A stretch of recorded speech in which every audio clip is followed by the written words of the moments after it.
Reliance समुदायाचे निलेश चंद्रमुखी आपल्यासोबत बोलण्यासाठी आहे आणि आपण बघतोय गेल्या काही महिन्यापासून जो वाद आहे कबूतर खाण्याचा, तो वाद आता पुन्हा उमटलेला दिसतोय. आता निवडणुका तोंडावर आलाय, आपण त्यांच्याशी बातचीत करूया.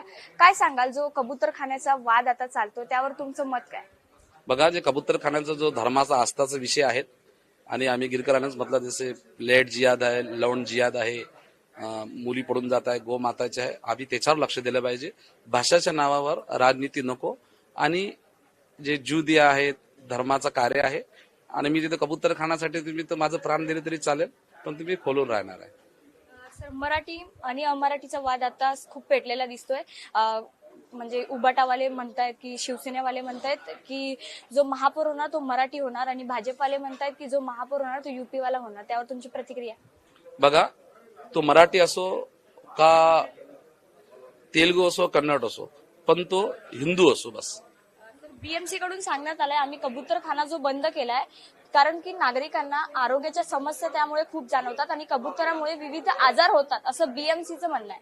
बीएमसी अजून काय आयटीआर बसायला पाहिजे. मी देवेंद्र फडणवीस आणि जे मुख्यमंत्री साहेबांना पहारवाडा सांगितला, याच्यामध्ये तोडगा काढा सांगायला तर पाहिजे. महाराष्ट्र जनतेला सांगायला पाहिजे की याच्यामुळे विवाद याच्यामध्ये अजून याचं काही असं आले नाही आहे.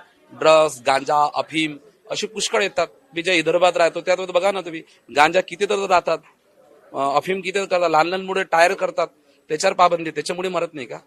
प्राणी आहेत, त्याच्यावर काही नियम काढा. आम्ही गिरगावपासून आज मिटिंग झालेली आहे. ते पण थोडी भावना, त्यांच्यामध्ये प्रेम आहे, त्यांच्यामध्ये प्राणीमध्ये प्रेम आहे, ते काही ना काही रस्ता काढणार, नाही तर आमचं आंदोलन स्टार्ट राहणार. भविष्यात कबूतरखाना सुरू व्हावा यासाठी तुम्ही काय करणार आहात?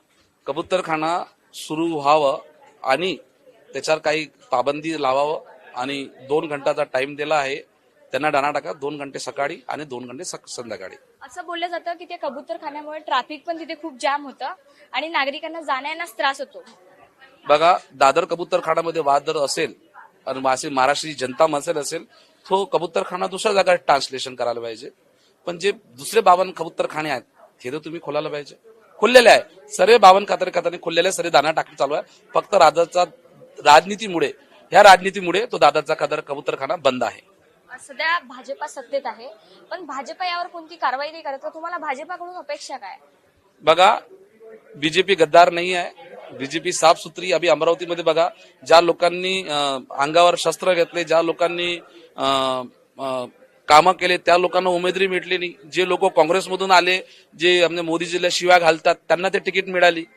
मग तर असं मला वाटते की इथं माणसाची किंमत नाही आहे, पैशाची किंमत आहे. आणि पुऱ्या अमरावतीमध्ये पैसे देऊन तिकीट वाटलेले आहे. हिंदुत्व कसा राहिला? कॅमेरामॅन शिवाजी काळेसोबत मी साक्षी यादव, टॉप न्यूज मराठीसाठी, मुंबई. आता जोकासू एसटीपी या अत्याधुनिक जॅपनीज तंत्रज्ञानाने सुसज्ज, quick installation, energy efficient, noiseless blowers, low maintenance या आणि अशा वैशिष्ट्यांनी परिपूर्ण जोकासू एसटीपी तंत्रज्ञान प्रकल्प उभारणीपासून ते विक्री पश्चात समाधानकारक सेवा देणारी, भारताबरोबरच परदेशात देखील प्रकल्पांची यशस्वी उभारणी करणारी company Deccan water treatment private limited.